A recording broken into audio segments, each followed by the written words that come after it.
Hey guys, welcome back to TigerRag Audibles podcast. This is Camryn Conner, your host, and I will be bringing in the news and sports director of the Louisiana Radio Network, Jeff Palermo, and William Weathers, who is the assistant editor of TigerRag, along with Matt Mauck, the 2003 quarterback from LSU's national championship team. And while I'm bringing up national championships, let me just give you this fun fact before they come on. Ever since 2000, every single head coach at LSU has won a national championship. Of course, starting in 2003 with head coach Nick Saban and quarterback Matt Mauck. After this commercial, you'll be hearing from Jeff, William, and Matt Mauck. But first, I would like to thank our sponsor, Pawpaw's Campers and Cars, pawpawsrvs.com, 1-800-728-CAMP, 1-800-728-2267. Hey neighbors, we're not that far from where you are. Make that short drive to Pawpaw's Campers in Picayune and see our Wildwood, Catalina, Sportsman, and Zinger trailer lines and our Rockwood and Heritage Glen fifth wheel lines. From Houma to Hammond, Biloxi to Jackson, and Mobile and Pensacola, we're not that far from where you are. Come and see us. You're gonna love the way we deal. Pawpaw's Campers City in Picayune. You're gonna love the way we deal. Welcome back to TigerRag Radio. Jeff Palermo, news and sports director of the Louisiana Radio Network, along with the assistant editor for TigerRag Magazine, William Weathers. Special guest here on the show tonight. He was a big part of that 2003 National Championship football team that was honored this past Saturday in LSU's win over Florida, and that is the quarterback for the Tigers that season, Matt Mauck. Matt, thanks a lot for joining us, or should I say Dr. Mauck. How you doing today? Yeah, you can call me anything you want, but doing great. Thanks for having me on. Well, it's great to have you on. I'm sure you had a great weekend in Baton Rouge. How cool was it to reminisce and see the guys? I don't know how many of the guys were there. Corey Webster, the Skylar Greens, the Stephen Petermans. How great was it to see those guys again? It was really good. I think the one neat part about that team is a lot of us kind of have kept in touch, but via text or phone call, something like that. But to get everybody together was really, really pretty special, and had a great turnout. Honestly, I think of the guys that were big contributors to that team, really Corey Webster was the only guy that wasn't able to make it, and Kyle Williams as well. But it just I think a testimony to how great of a group of guys that was. Is everybody's got kids and things going on, but they took that time out of their day to come celebrate with everybody. Hey Matt, this is William, and I remember you telling me when we talked last week some of the obviously you don't get back as much as you would like, but that there was some kind of defining characteristics that this team was always fairly close, and that when you see the success of the team, you can kind of see it shows up that you'll care to one about one another, and the number, the percentage was fairly high that came back. And you can elaborate a little bit on just how close knit you thought that team was during that time there, and the success shows that y'all did care about each other. Yeah, I think it was funny. Michael Clayton and I were talking about this this past weekend, and I can't name a single guy on that team that I didn't like. There was other people. There were certain people you bonded with a little more, you were closer with, but I couldn't tell you one guy that you didn't like. That was a cancer or a problem or anything like that. Which I think is why we had so much success, and I think sometimes even I think if sorry to see what happened to Jimbo at A&M, but I think if you ask him, he would tell you that they probably were worried more about the number of stars the players had than the character that was within that person. And I think that's a hard thing in college football, is you try to get all these great players, but if they don't jive together, it doesn't matter how good you are. That team's not going to play well together. Talking with former LSU quarterback Matt Mauck, I don't know if it was ironic, maybe that's not the right word, but you're honored on the day that LSU plays Florida. Of course, that was the lone loss you had in 2003. But what was it after that loss against Florida that this team bonded so well? You already had the big win against Georgia that season, so you knew you guys were among title contenders. But do you remember anything specifically after that loss to Florida that said, okay, guys, that's it. That's going to be our last loss. Let's go out and run the table from here on out? Yeah, I think at that time, we had a lot of success in 2001, 2002. Year I got hurt, and we kind of just, we just the season didn't go exactly how we wanted to. And I think coming into 2003, we had these high expectations. Beat Georgia, things are rolling.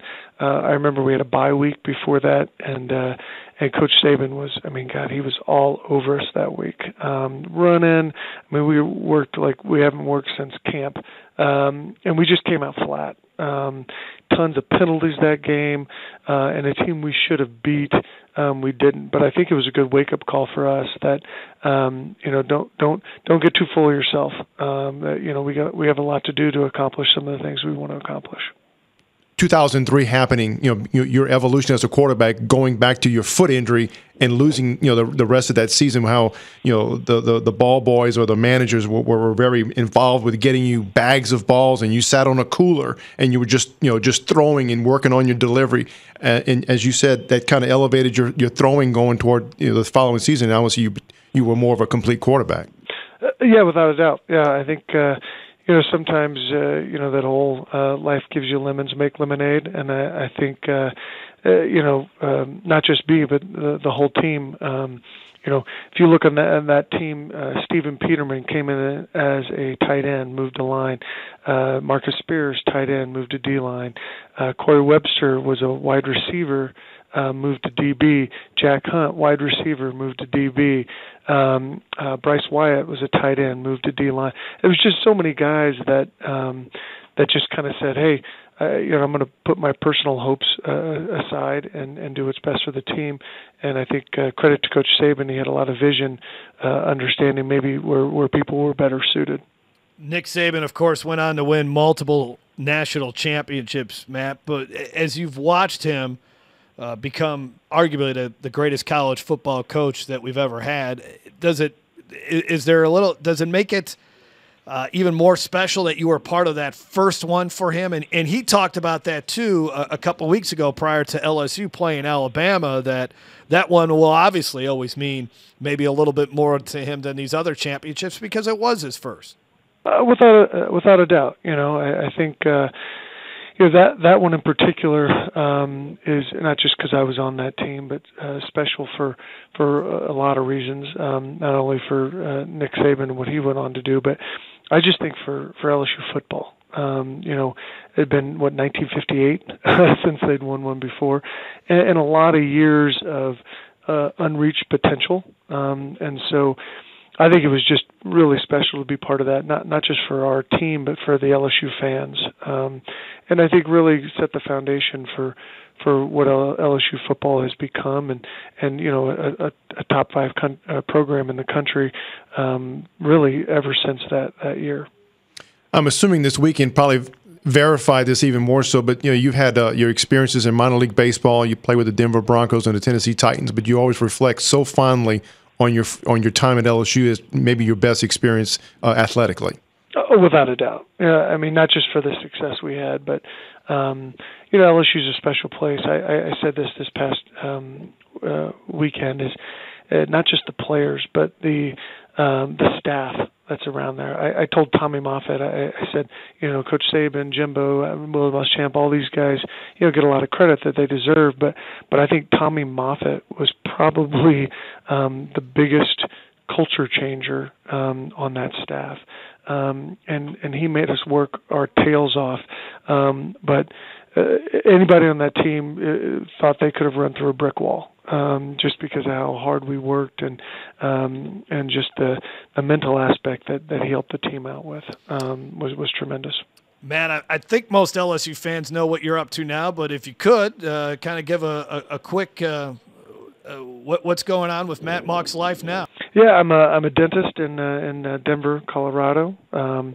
I've got three boys, a senior, an 8th grader, and a 4th grader. So they're all pretty active. My son is on a high school team here that they've won the last 4 state championships. He's a wide receiver there and a pretty good player. So life is good.